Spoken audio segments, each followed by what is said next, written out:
కాకినాడ 3వ battalion APSP training centre నందు శిక్షణ పొందుతున్న శిక్షణార్థులకు వ్యక్తిత్వ వికాసం మరియు వారి శక్తి సామర్థ్యాలు పెంపొందించేలా ప్రముఖ సైకాలజిస్ట్ గంప నాగేశ్వరరావుచే మోటివేషనల్ శిక్షణ తరగతులు నిర్వహించారు.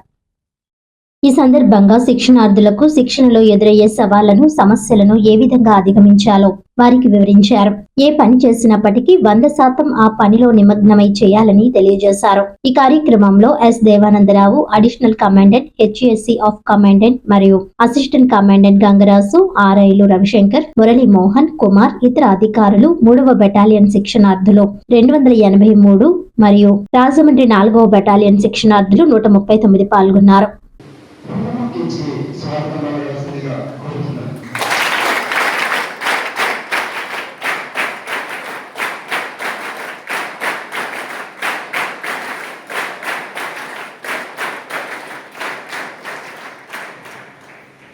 మరియు సైకాలజిస్ట్ ట్రైనింగ్, వ్యక్తిత్వ వికాసం మరియు యువత సాధికార రంగాల్లో మందికి ప్రభావం చూపని చెప్పచ్చు.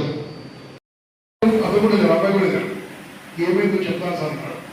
మొత్తము ఆయన బట్టలను తీసుకెళ్ళాడు. వాళ్ళ అమ్మ అన్ని బట్టలు తీసుకెళ్ళి మీకు వాషింగ్ మిషన్ వేసింది కదా, అన్ని ఉతికేసి వస్తుంది. కానీ యూనిఫామ్ మాత్రం పక్కన పెట్టారు. చేయితోని క్లీన్ చేస్తున్నారు, చేయితోని గుర్తున్నారు. ఏమైందమ్మా అంటే ఇది చాలా పవిత్రమైనదిగా, దీన్ని వాషింగ్ మిషన్లో కాదా, దీనికి మంచి పేరు తీసుకురాలా, నన్ను తలదించుకుంటే చేయరా అని ఆమె అడిగిందట. అంటే ఎటువంటి దాంట్లో రాబోతున్నాను, ఎటువంటి అనుభవం రాబోతున్నాను మీకు తెలుసు. ఈరోజు నేను రాగానే గెస్ట్ హౌస్ ఒక మాట చెప్పాను.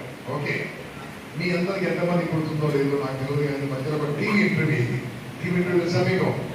ఆ టీవీ ఇంటర్వ్యూలో ఒక యాంకర్ అడుగుతా ఉన్నాను, సార్ మొన్న సినిమా చూశాను, ఏ సినిమా అని అడిగారు. ఓకే, సినిమాలు వెళ్తా ఉంటుంది, ఎందుకంటే మామూలుగా చాలా ఇష్టం కాబట్టి నేను కూడా వెళ్తాను, తప్పదు కాబట్టి వెళ్ళాలి, తప్పదు. ఓకే, ఇది కూడా చాయిస్. మరి మనకి ఇష్టమైన ఇష్టంలో కూడా ఇష్టం ఉంటే ఇష్టం చేసుకోవాలంటే అదో మీకు తర్వాత అర్థమవుతుంది, చెప్తాను. Okay okay right. సో వెళ్ళాను. ఏదో ఏ సినిమా అంటే బాగా సినిమా సార్ బాగా ఇంట్లేదు. మీ ఫేవరెట్ హీరో పేరు అడిగినాను.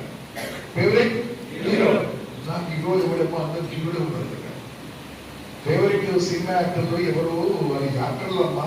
యాక్టర్ లాంటి యాక్టర్ అంటే డైరెక్షన్ వాడిది కాదు, డైలాగ్స్ వాడిది కాదు, ఆఖరికి పాటలు పాడేది కూడా వాడు కాదు, ఇప్పుడు వాడతాడు. పాటలు రాసేది వాళ్ళు కాదు, ఇప్పుడు వాడతారు. ఫైటింగ్ ఉజ్జలు కాదు, పట్టుకునే గన్ను మాత్రం బొమ్మ, తాయి. అదే రకంగా ఎత్తిన శివలింగము, ధర్మపూలు. ఇది కాదమ్మా అని చెప్పారు. ఏం సార్ సినిమా యాక్టర్లు, సినిమా హీరోలు విమర్శించారు, వాళ్ళు హీరోలు కాదమ్మా, హీరోలు అంటారు. మరి ఎవరు సార్ హీరోలు? ఎవరు హీరోలు అడిగితే చెప్పాను. అక్కడ -53లో హిమాలయ పర్వతాల్లో పాడల్లో మనం హ్యాపీగా నిద్రపోవడానికి కారణమైన నా దేశ సైనికులు హీరోలు చెప్పారు.